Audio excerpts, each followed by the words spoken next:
Hello, I'm Maria Bartiromo. In 1995, I became the first person to report live from the floor of the New York Stock Exchange. It's hard to imagine that just a generation ago, most women worked in the home. The majority of the paid workforce was male. They retired with a company pension, and that was all they needed for a secure retirement. Well, times have certainly changed, and one of the most dramatic changes is the number of women working outside the home. This includes 2/3 of all mothers. But when it comes to earning power, the playing field for women is far from level. The fact is that women earn less than men. 90% of us, that means almost all of us, will be solely responsible for managing the family finances at some point in our lives.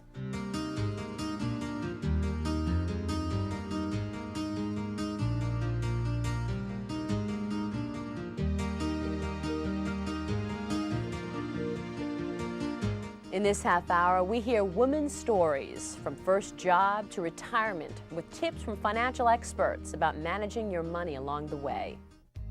My biggest shock about living on my own was that everything costs money. Everything that you buy, everything that you want, you have to pay for. Our story begins with 4 young women living on their own for the first time and entering the workforce as full-time employees.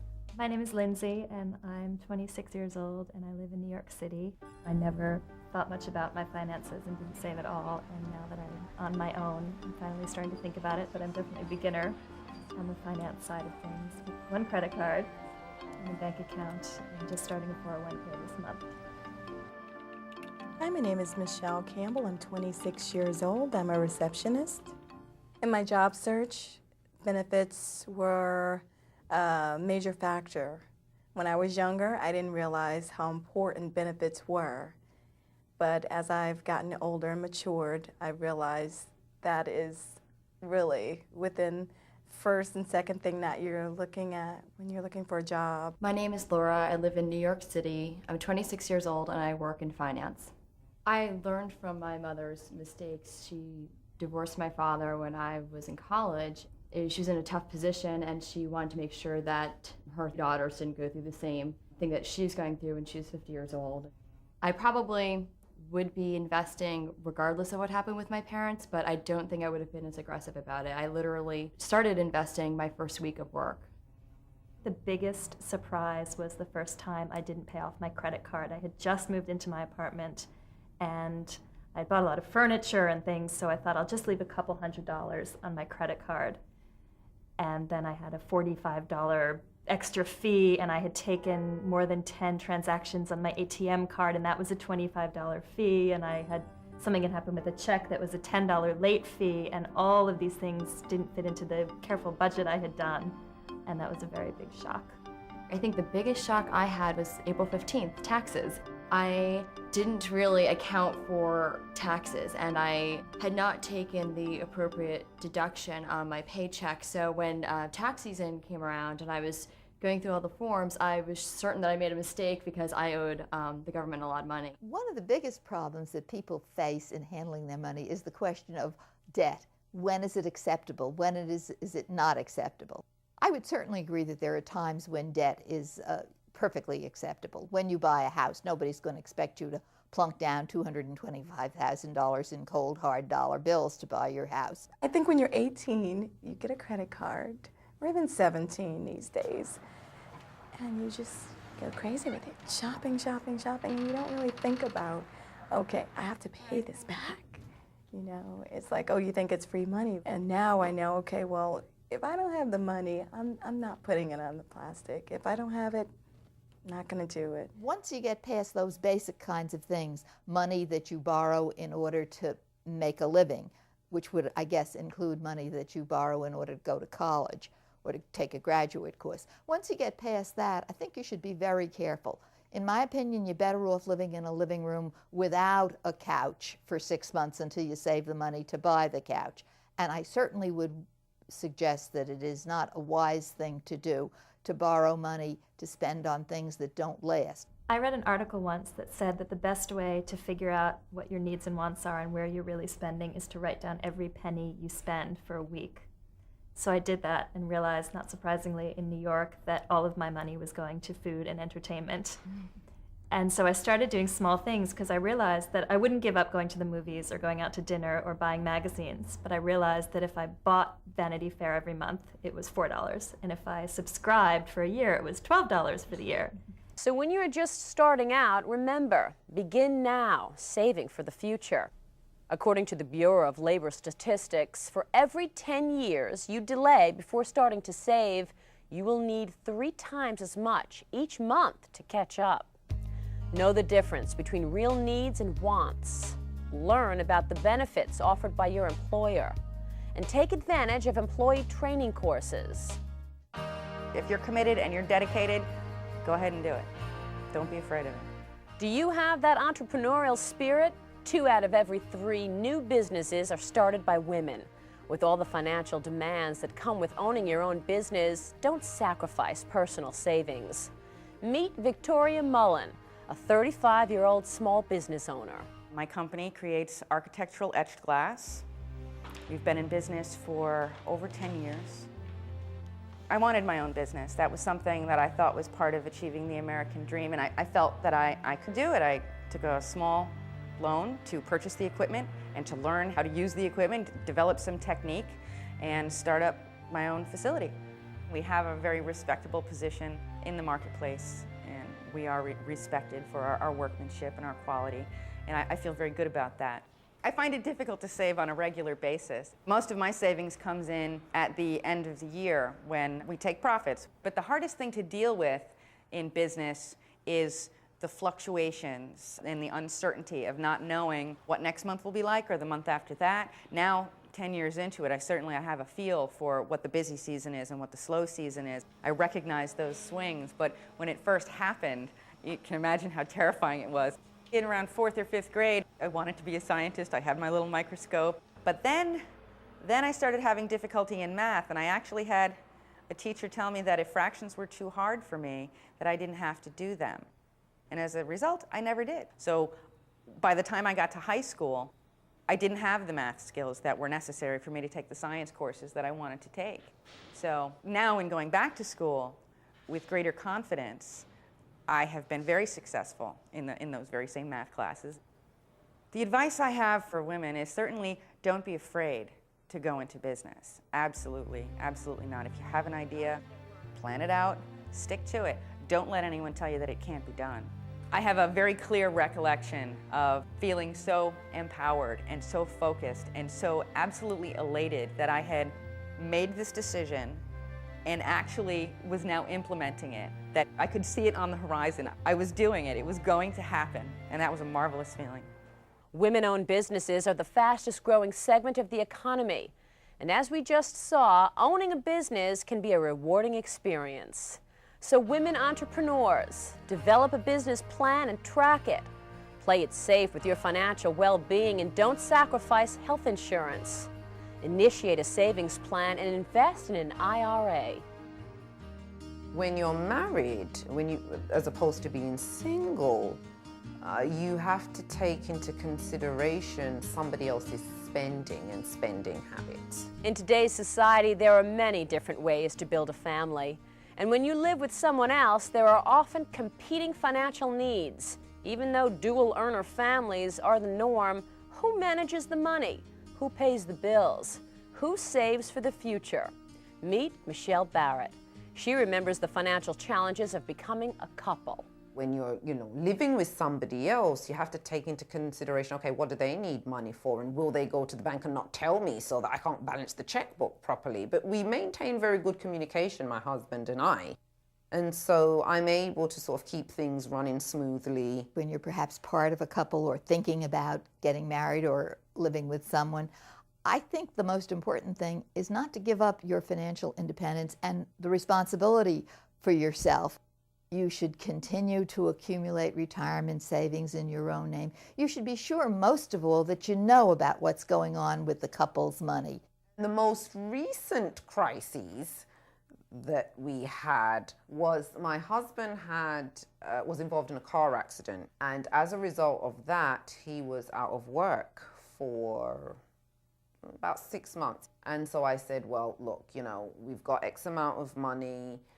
It will tide us over for 2 or 3 months. Even if we get a little bit backed up on the utilities, we'll be fine for our mortgage. And it worked out. He got another job, and we generally live below our means, just as a rule.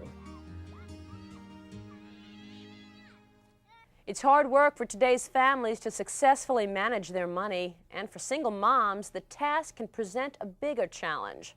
That's why getting money management skills can help you get control of your life. My name is Imogene DeShazier. I'm a single mom of 3. I'm a clerical worker, office manager, administrative assistant. I really had no knowledge about finances before I took the money management class. The class totally turned my life around. I like to use the word empowered. It empowered me, just in life in general. I grew up in a family where we managed money as a group together because we all worked on the farm together, and so we all managed. We had checkbooks when we were 12 years old. And if we didn't keep them, if we had an overdraft, my father instructed the bank to handle it, and then we got a letter from him. My father has a 4th grade education. When you get a letter from him, you know you're in trouble. You just start out being sorry. Everybody's managing money. Some of them are not doing it in ways that meet their own goals. So we've built a class that teaches them to use their own information. That's why they track their expenses first. That's why we start from there. Before I took the class, my habits were very erratic. I had no savings, had never saved. Now I have rental insurance, I have disability insurance, I have auto insurance, and I have all these insurances on my kid, life, on my children, and on me. A fear that I had was payday, because on payday I had to make decisions. I knew that I wouldn't have enough money to do everything that I needed to do, but I knew payday was coming. And most of the time what I'd do, if I didn't have enough money to pay everything, I wouldn't pay anything. I just pay the deadlines. That's all I would do. And I love to shop, so I'd go shopping. A basic irresponsibility. I'd always find an excuse not to cook dinner. By the time I pick up the kids, it's 6 or 7 o'clock at night. I had to help my daughter with her homework. The baby's sleepy. I had to comb her hair, something not to cook dinner, so I could have an excuse to go to the fast food restaurants. Well, I learned how to fix 2 meals, so I could do leftovers. My name is Fran Pastore. I'm 39 years old. I am a single mother of 2 small girls. I am the executive director of a nonprofit that I co-founded about 2.5 years ago. I grew up in New York City with a blue-collar family. My dad was a taxi driver. I always knew from the time I was little that I wanted to go to college, even though no one in my family went to school. My mom is the youngest of 16 brothers and sisters, and nobody ever went to college. And so I paid for my education. I took out loans. I got grants. I got married when I was 23. I had a lot of pressure from my family, a lot of pressure from my mother and her sisters. While I was married, I had no relationship with the finances in the household. I completely deferred to him. We had everything we needed. I had more than I ever had in my life, but I didn't write checks. I didn't pay the bills. I didn't invest the money. I had no idea what was going on. I wished that prior to the divorce I had had a better understanding of money, and wished that I had participated. I know that some men in marriages do not want their wives to have any knowledge. No, he begged me to be active and help and participate. This is the first year that I have been able to not scramble, really, like at the end of a month. This is the first year that I'm able to keep myself together. I do live within my budget, and I'm just starting to save money. Now, it's a catch-22 as a single parent. I could probably leave this organization and go work in the city around the clock and make a lot more money and pay for a full-time nanny to live in my house with my kids. But I know for me right now that I want to be available to my kids, and that's why I'm doing what I do. And I know that most of the women I work with want to be available to their families. In deciding whether it's financially worthwhile for you to work or not, you should take a very broad look For example, you may not bring home net very much after you pay child care, but you're keeping your hand in. If you stop working completely for 5 or 6 years when you have young children, depending on your field, you may not be able to go back. So family finances can be tricky. For many mothers, the decision to work can be a catch-22. Do you work fewer hours for less pay in order to be available to your children? This can have long-term consequences. It directly affects the amount of pension or Social Security you will receive. In order to be smart about money, make sure you have at least 3 months of take-home pay in a family emergency fund. Get your family debt under control. Be familiar with all the family assets, bank accounts, and investments. Without a solid financial savings plan, unexpected life circumstances such as divorce, disability, or death of a spouse can easily throw a woman into insurmountable debt. We didn't set aside for this. I thought I would be married forever. Meet Barbara Blakesley, a mother of 4, who recently filed for divorce. After 18 years, she has re-entered the workforce and is beginning to manage her own money. I married when I was 22 and was fulfilling my lifelong dream of wanting to be a wife and a mother. I have 4 children ranging in ages from 8 to 17, and I just last week served my husband with papers after about a 6-month separation where we went through counseling, just really trying to make sure that we were making the right decision. Divorce is not fair. Divorce is an uphill battle. It's fought in an arena that you don't understand. It's fought for a prize that can't possibly be enough, because at best it's only going to be half of what you had before. You're going to be using money that you don't really have. None of us get married and say, hey honey, let's put money every month into a divorce kitty, and then if we decide to get a divorce, we'll have the money available. No, it's money that you are planning to use for retirement, for kids' education, money you're borrowing from your mom and other family members. It's money that you don't really have. And in the end, divorce is going to take longer than you ever imagined. So the moral of that story is, don't hold out for what's fair.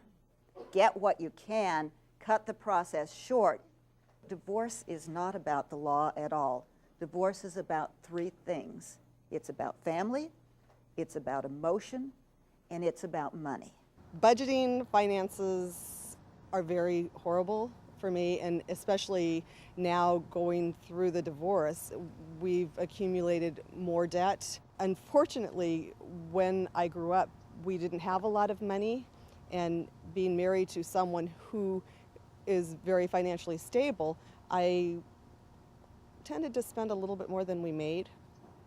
So it really has put us in a tough situation right now. Don't wait for a crisis to become familiar with the family finances. Collect and copy all family financial documents. Know your spousal rights to your husband's benefit plans, and become familiar with your state's divorce laws. There was no way that Social Security alone, and even a pension in combination with Social Security, would take care of all our needs if we wanted to continue the lifestyle that you kind of get used to. Over the course of a woman's lifetime, we need to continually think about funding our retirement years. Since the average length of retirement is 18 years, make your plan like the legs of a 3-legged stool. One leg is Social Security money, the second leg is pension, and the third leg is personal savings. It's very difficult to keep our balance without all 3 legs: Social Security, pension, and personal savings. Meet Jeanette Phillips, who plans to retire in 2 years. I'm Jeanette. I'm 60 years old, and I'm a social services administrator.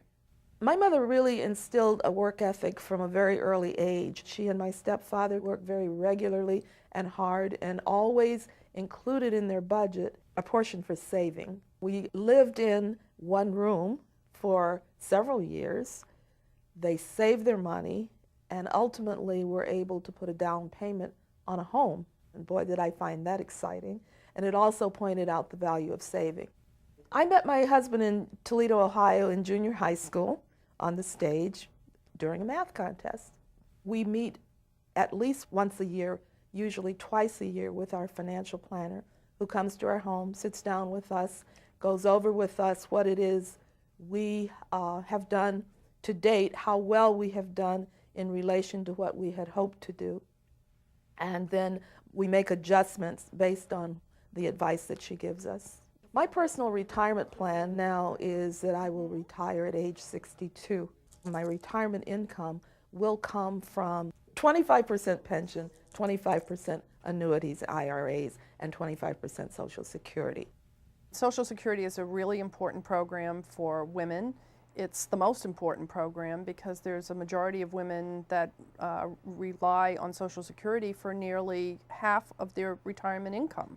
Look for a job with a pension plan. That's the best thing to do, because otherwise you're not having to just save as part of that three-legged stool, the Social Security, the pension, and the personal savings. You're going to have to make up for not having a pension. So you have to save twice as much. And that's pretty difficult for anyone to do. At every age, in every circumstance, have a plan.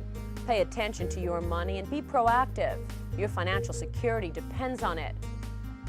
I'm Maria Bartiromo. Thanks for being with us. Women earn only 72 cents for every dollar a man earns. That means there's a pay gap of 28 cents per dollar. And taken over a lifetime, it means that the average young woman today will make $550,000 less than the average young man today over an entire lifetime. One of the issues that women often have, and it is somewhat unique to women, is being paralyzed by information. We tend to want to gather so much information and want to have all the answers perfectly, so we tend not to do anything as a result. Procrastination is one of the biggest detriments to building wealth. Of course you could manage your money. You're not made differently. There's no chromosome in a woman that makes her unable to handle investment or unable to do mathematics or unable to figure out whether a term life insurance policy is better than a whole life policy. Go out and learn just the way you learn everything else.